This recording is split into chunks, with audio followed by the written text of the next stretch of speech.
Paula Prado, parlamentaria. Y en la que solicitamos que se consideren rentas exentas de tributación en el impuesto a las personas, sobre la renta de las personas físicas, las ayudas económicas que se den a las mujeres que sean víctimas de violencia de género, tanto las percibidas por la Administración central, como las percibidas por las comunidades autónomas. Y digo esto porque en este momento hay una serie de ayudas y de rentas que están exentas precisamente de esa cotización,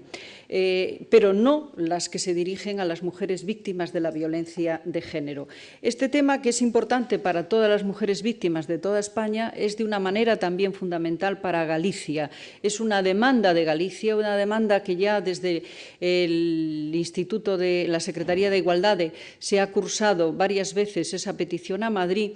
porque en Galicia se ha establecido la ayuda que se llama de salario da liberdade, que es fundamental y básico para muchas mujeres que se están acogiendo, muchas mujeres víctimas de la violencia de género a ello, y cuando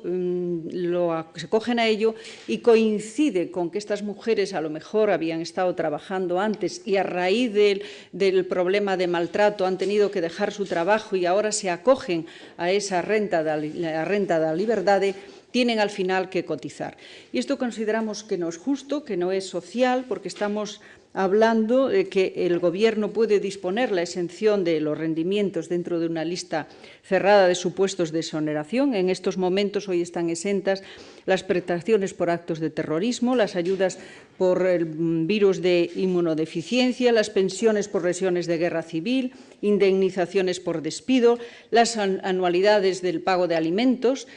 o los premios literarios, artísticos o científicos. Y consideramos que estamos hablando de una cuestión social dirigidas a mujeres maltratadas de escasos recursos y pensamos que es, por lo tanto, de justicia social el proceder a esa exoneración.